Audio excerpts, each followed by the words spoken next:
తక్షణమే నిరుద్యోగ వృత్తి 3,000 రూపాయలు ప్రతి యువకుడికి, రాష్ట్రంలోని ప్రతి యువకుడికి చెల్లించమనే డిమాండ్తో, అదేవిధంగా ఇంజనీరింగ్ కాలేజీలకు, డిగ్రీ కాలేజీలకు ఏదైతే ఫీజు రీఎంబర్స్మెంట్ బకాయిలు ఈ ప్రభుత్వం చెల్లించాలో తక్షణమే ఆ ఫీజు రీఎంబర్స్మెంట్ బకాయిలు చెల్లించాలనే డిమాండ్తో ఏదైతే వైఎస్ఆర్ కాంగ్రెస్ పార్టీ ర్యాలీ చేపట్టిందో, ఇవాళ ఎన్ని ఆంక్షలు పెట్టినప్పటికీ కూడా వేలాది మంది యువత ఈ ర్యాలీలో పాల్గొని ఈ ర్యాలీని విజయవంతం చేశారు.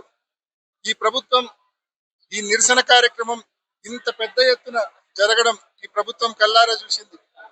ఇప్పటికైనా మొద్దు నిద్ర లేయమని చెప్పి ప్రభుత్వాన్ని మనవి చేస్తా ఉన్నాం. నిరసన పేరుతో ఈరోజు పులివెందులలో ఇంత రాద్ధాంతం, ఇవన్నీ మన పులివెందుల ప్రజలకు అవసరమా? ప్రశాంతంగా ఉండే పులివెందులను ఏదో రకంగా డిస్టర్బ్ చేసి ఇక్కడ ఏదో ఒకటి అల్లర్లు క్రియేట్ చేయాలని ఆ గేట్లు మూస్తే దాన్ని తోసుకొని పోయి అదంతా చేసి ఏమ్రంతా పోలీసులు కానీ వాళ్ళు సమయం పాటించకపోతే అదొక పెద్ద ఇష్యూ అయ్యి శాంతి భద్రతలకు ఆ పరిస్థితి వచ్చేది. ఇవన్నీ ప్రశాంతంగా ఉండే మన పులివెందులకు అవసరమా? పర్మిషను మీకు ఇవ్వడం లేదు. మీ ఎక్కడైతే మీరు చెప్పినారో అక్కడ ఉండండి. అక్కడ నుంచి ఒక 100 నుంచి 150 మంది ఇంపార్టెంట్ లీడర్స్ ఆర్డీఓ ఆఫీస్ దగ్గరికి మీరు కావాలంటే వెళ్ళొచ్చు.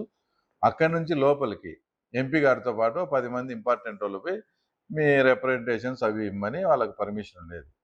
ఎందుకు ఇంత క్లారిటీగా నాకు తెలుసు అంటే, నేను పర్మిషన్కి అప్లై చేశా. 3-4 రోజుల నుంచి చూస్తానా ఆడ దీక్షలు ఈడ దీక్షలు అని పెట్టి సంబంధం లేని ఇష్యూ అంతే మాట్లాడుతా వాళ్ళు ఇష్టం వచ్చినట్టు మాట్లాడుతున్నారు.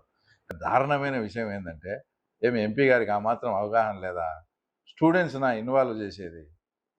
ఆ తర్వాత నలంద స్కూల్లో విద్యార్థులను, తర్వాత తపస్య స్కూల్ విద్యార్థులను, తర్వాత శ్రీ చైతన్య స్కూల్ విద్యార్థులను రమ్మని తర్వాత వాళ్ళను ఆ తర్వాత ధర్నాలో పాల్గొనేట్టుగా చేసినారు. వాళ్ళ వయసు ఎంత?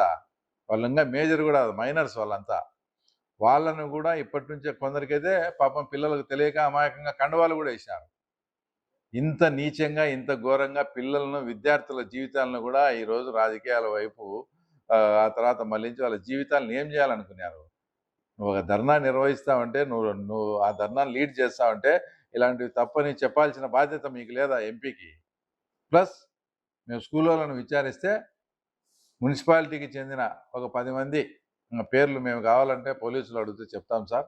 10 మంది వచ్చి మీరు భవిష్యత్ పులివెందులలో స్కూళ్ళు నడుపుకోవాలంటే ఈరోజు మీ ధర్నాకు మీరు స్టూడెంట్స్ని పంపించాల్సిందని వాళ్ళని బెదిరించి తర్వాత వాళ్ళతో స్కూల్ విద్యార్థులతో ధర్నాలు చేశారా? ఇంత నీచమైన కార్యక్రమమా? అంటే విద్యార్థులకు, పిల్లలకు వాళ్ళ భవిష్యత్తును పాడు చేసి ఇప్పటి నుంచే వాళ్ళను ఆ తర్వాత ఏం చేయాలనుకుంటారు మీరు?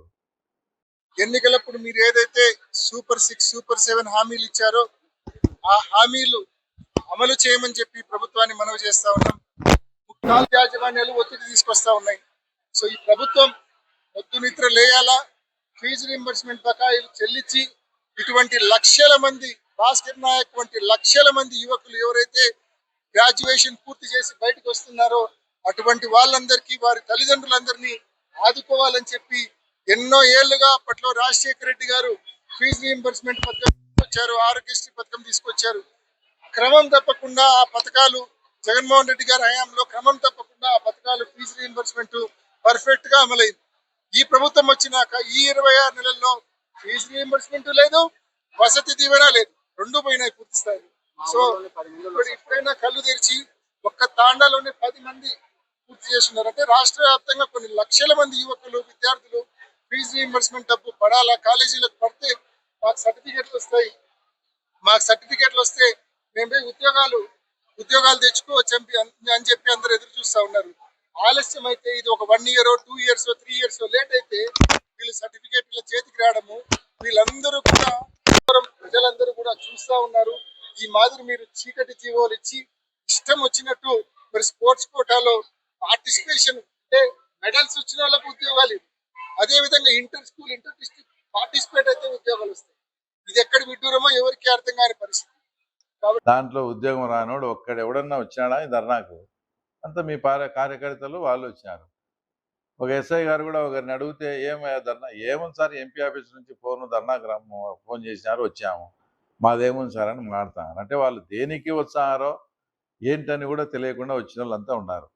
డిఎస్సి ఎగ్జామ్ రాసి నిజంగా రానోడు ఎవడన్నా ఈ ధర్నాలో పార్టిసిపేట్ చేశాడా?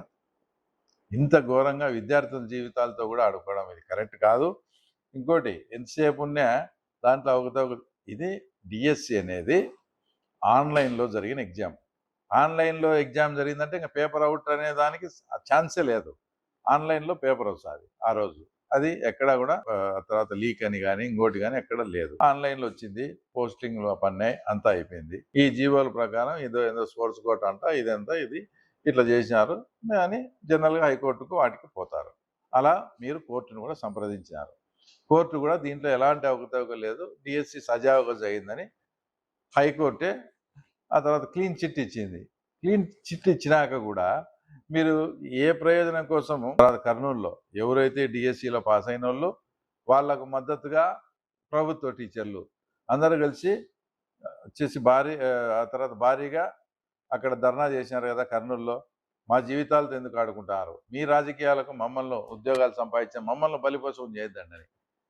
ఎక్కడ అది కూడా కొండారెడ్డి బుడిజెక్కి ఒకవేళ ఎవరన్నా మీరు కూడా కొందరు వీళ్ళని కూడా ఇట్లా పంపించింటారు అనుకోవచ్చు. మేము పంపించే కర్నూలు వరకు పంపించాం, కొండారెడ్డి బుర్జు అయితే ఎక్కిలేం కదా. ఇటువంటి అవకతవకలన్నీ కూడా భారీగా జరిగాయి.